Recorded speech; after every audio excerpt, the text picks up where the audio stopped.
Meron tayo ditong nabiling munggo. Ayan, nabili lang natin ito sa mga supermarket store. So meron po tayo ditong green na munggo. Pagkatapos ay hugasan lang muna natin siya para maging malinis lang tayo. Pagkatapos ay pag nahugasan natin, i-drain lang natin at ilipat natin sa malinis na lalagyan. Pagkatapos ay lalagyan natin ito ng gatas.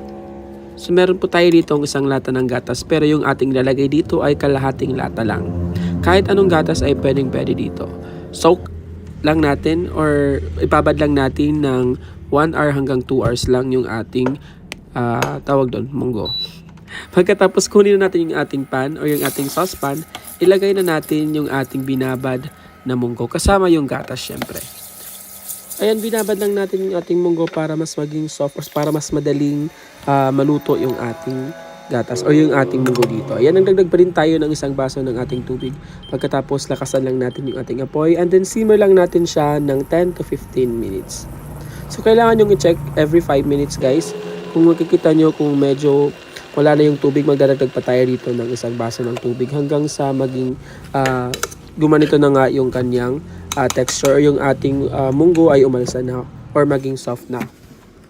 Pagkatapos ay kakailangan natin ito ng ating mahiwagang blender. Ayan, bagong-bago pa yan guys. So blend lang natin para medyo madurog yung ating munggo dito. Ayan oh.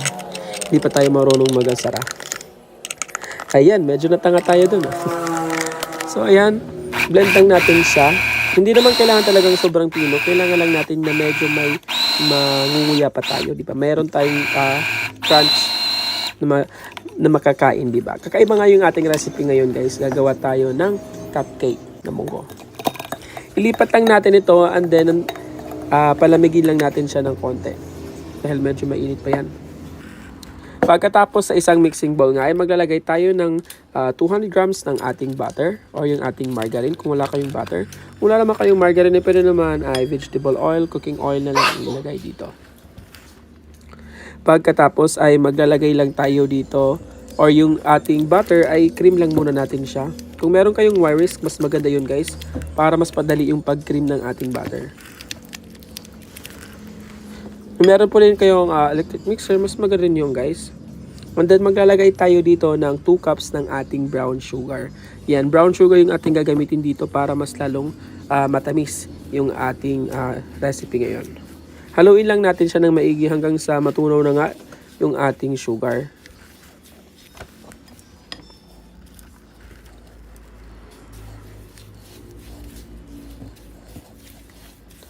Ayan na nga guys, sabi ko nga kanina gagawa tayo ng napakasarap na recipe, yung ating munggo na cupcake. Pagkatapos maglalagay po tayo dito ng ating vanilla extract. Konti lang, mga about 1 hanggang 2 teaspoon ng ating vanilla extract. Mag-crack tayo ng 3 itlog lang. Yes, crack lang tayo ng 3 itlog. And then haluin lang natin hanggang sa mag-corporate na nga yung ating itlog at yung ating vanilla extract na inilagay doon. Haluin lang natin siya ng maigi. Huwag natin yung overmix guys ha. Kailangan lang maging creamy yung ating butter dito. Ayan, mas maganda guys kung meron kayong mixer o yung electric mixer. Kaya lang medyo natatamad akong kumuha. Kaya mano-mano na lang tayo. Ayan, magdagdag tayo ng kalahati ng ating natira kaninang gatas. So, kalahati lang ng isang kanang gatas ang ating gagamitin dito. Haluin lang natin ito hanggang sa maging light brown na nga yung kulay ng ating butter dito. Pagkatapos ay bubuhos na natin yung ating dinurog na mga munggo.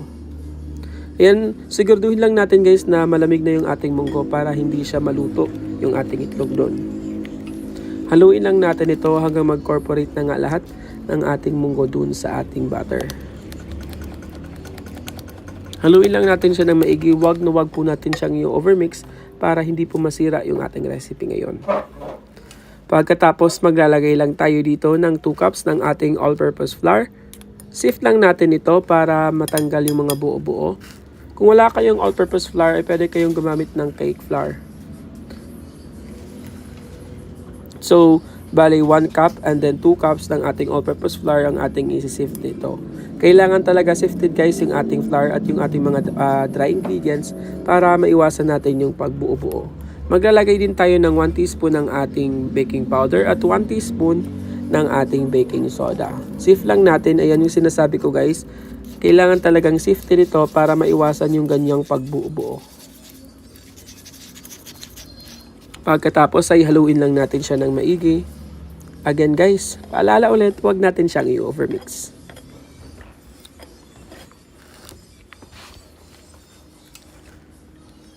Ayan guys, yung recipe nga natin ngayon ay first time natin gagawin. Pero gumawa tayo ng kalabasa version nito at talagang napakasarap guys yung kalabasa cupcake. Ilalagay ko na lang dyan sa taas yung link para sa ating kalabasa cupcake.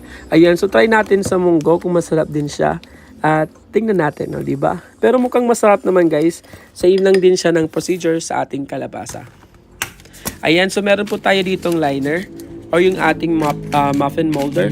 Siyempre, lulutuin ulit natin siya sa ating Ramjoy air fryer. Ayan, yung ating Ramjoy air fryer ay bigay sa atin mula sa Xiaomi. So mga gustong bumili nito ay pwede kayong makabili sa Shopee at Lazada sa mismong store ng Xiaomi or pwede kayong bumili sa website ng Ramjoy Philippines. Ayan, nagkakahalaga lang ito ng around 2,000 pesos yung ating Ramjoy air fryer. At meron na siyang mga libreng mga freebies na tulad itong muffin molder. Meron din siyang freebies na mga yung kanilang mga liner para sa ating air fryer. O di ba napakaganda ng ating Ramjoy at yung ating Xiaomi. Ayan, scoop lang tayo. Ayan, sabi ko nga kanina guys, sabi ko nga sa mga paggagawa ko ng cupcake, hindi po natin siya pupunuin. 3/4 lang ng ating liner ang ating hindi po natin siya pupunuin, ay 3/4 lang natin siya. O diba? So lulutuin natin siya sa ating medyo nahutal ako ngayon. Ayan, lulutuin lang natin siya sa ating air fryer. Mula ulit sa Xiaomi. Lutuin lang natin siya ng 180 degrees Celsius. So ayan, kung wala kayong air fryer, ay pwede naman i-bake ko na lang ito sa oven or mag-improvise oven kayo kung ano gusto nyo guys, kung saan nyo trip. Ayan, so 180 degrees lang guys, and then lulutuin lang natin siya ng 20 minutes. Ayan, baka may mag-comment na naman na sabi na medyo daw mahal sa kuryente kasi 6 lang ang nilalagay sa air fryer. Ayan, nakadepende po yan sa inyo guys kung sa air fryer nyo lulutuin or sa mga oven. O diba? After 20 minutes, ito na nga guys ang ating final product, yung ating napakasarap na munggo cupcake. Di mo kalaing, ganito lang ang paggawa ng ating munggo cupcake. Maraming salamat sa panonood. God bless and see you again sa ating susunod na mga recipe.